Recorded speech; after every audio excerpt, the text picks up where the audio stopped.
So, think about those moments, when a specific food just feels, well, necessary. Oh, yeah, like that afternoon energy crash. Exactly, where a sugary snack is just screaming your name, or maybe loneliness hits and comfort food suddenly seems like the only answer. Right, or celebrations, they kind of demand certain treats, don't they? Totally. We all have this like intricate dance between feelings and food.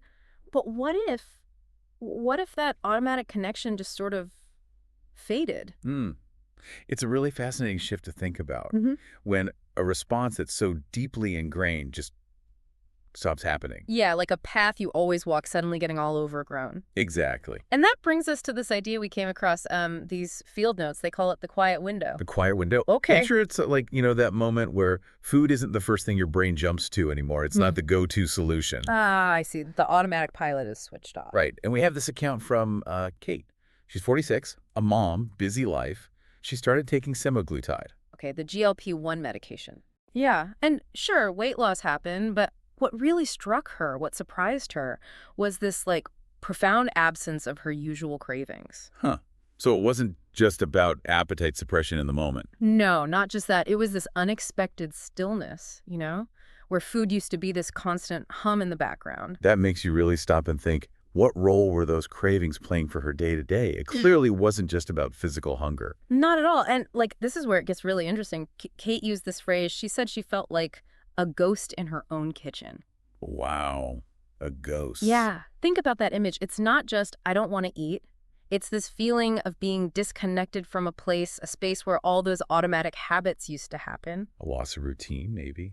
Or even kind of a shift in how she saw herself in that familiar environment. Could be. And if you look at the bigger picture, it suggests food was doing more than just fueling her body, right? Absolutely. It was Yeah. clearly helping manage emotions, too. Hmm. And when you take that away, Mm-hmm. even if it wasn't a healthy coping mechanism, Yeah. there can be this unexpected sense of loss.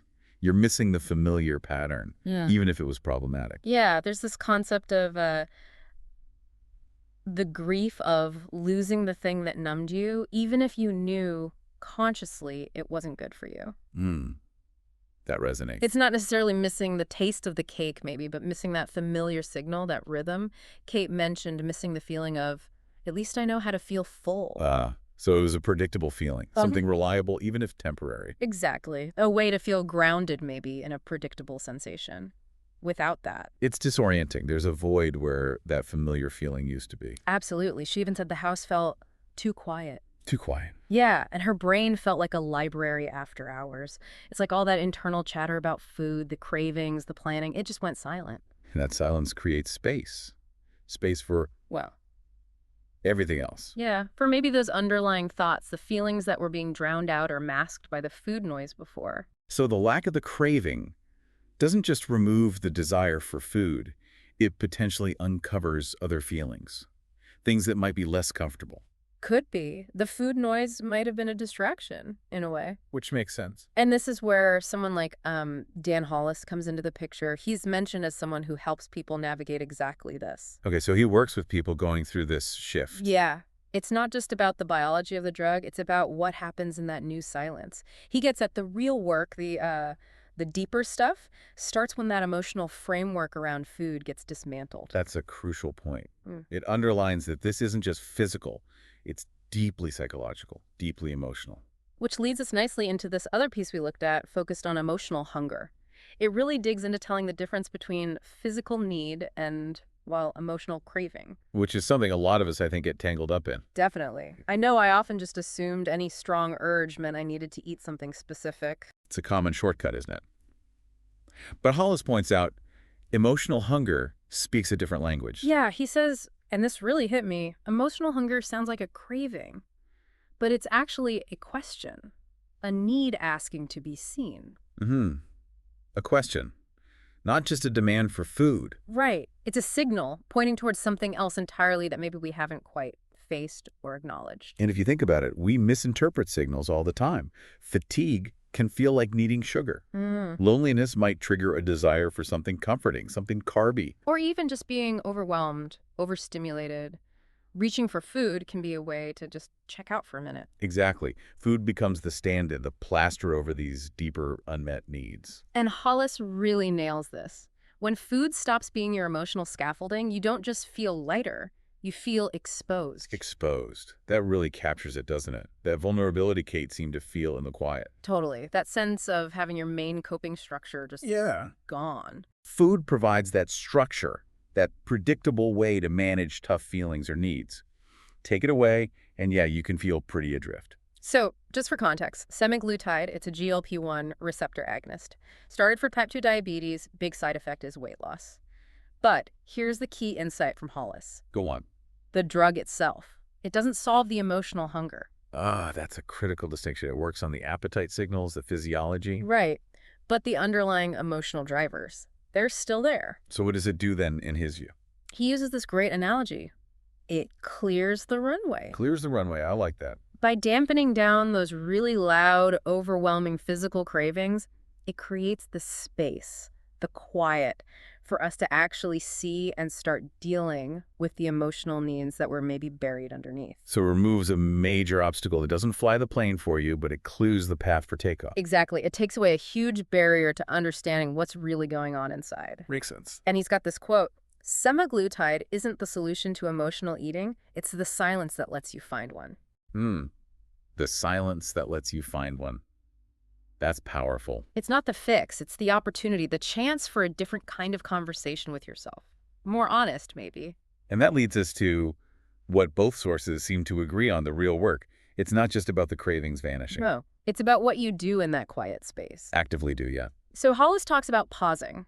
When a craving does bubble up, pause with, like, curiosity, not judgment. Instead of beating yourself up about it. Right. And asking the question shifts. It's not what can I eat? It becomes what am I really hungry for? And acknowledging the answer might be connection, or rest, or stimulation, or quiet, anything but food. Yeah. Seeing cravings as messengers, maybe, signals trying to tell you something important, not enemies you have to fight off. That reframing from judgment to curiosity, that seems absolutely key. It opens things up, lets you understand your own patterns without shame. And we see Kate in the field notes starting to take these small steps, little shifts. Like what? Like, okay, sadness hits. Instead of automatically grabbing a snack, she makes a cup of tea. Comfort, but different. Okay, a different response. Or instead of pouring another glass of wine, maybe she goes for a walk. And not like a punishment walk to burn calories. Right. But, as she puts it, like a conversation with her future self. Connecting with a deeper need for, like, well-being. Those are subtle, but really significant changes. She's experimenting, finding new ways to respond to those old triggers, building new pathways in the brain. Creating new habits to replace the automatic food one. It's work, though. Oh, absolutely. And it's so crucial to remember, this is a process. It's a journey. It's not like snap fix. No instant transformation. Exactly. The notes say it so well. She's not done. She's not fixed. She's not suddenly a new woman. But she's here in the quiet, listening. Oh, listening. That feels like the heart of it. I think so, too. That act of actually tuning into yourself. Beginning to decode the signals that were just noise before, drowned out by the louder food cravings. Yeah. And if you've felt that kind of quieting, maybe through medication, maybe through other changes, it can feel weird, right? A bit disorienting. Definitely unsettling, potentially. But like the notes say, very gently, you're not broken. You're just beginning to hear yourself again. It's like the dawn of a new kind of self-awareness, less interference on the line. What's really profound is the potential here.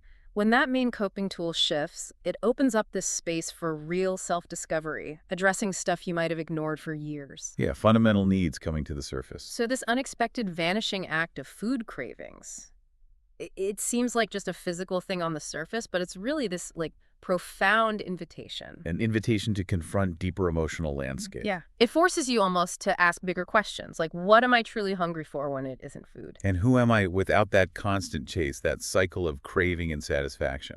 What's left when all that internal noise finally quietens down? That quiet, it really becomes a catalyst, doesn't it, for examining identity, examining habits. And thinking about support. What other kinds of support? What other scaffolding, as Hollis calls it, might you need when the old food scaffolding starts to wobble or disappear? That's a really practical and important question. What new supports do you build? Exactly. And it makes you wonder, beyond food, what other automatic responses, what other kinds of maybe less obvious scaffolding are running our lives? Yeah. What other areas might have their own quiet window waiting if we paused? What new conversations could start there in that space where we finally have room to just listen? It definitely broadens the whole thing out, doesn't it? Yeah, Beyond just eating into our whole relationship with ourselves and what we truly need. absolutely. So, yeah, welcome to this exploration, this kind of journey into self-understanding, into the quiet. You're definitely not alone if you're just trying to listen.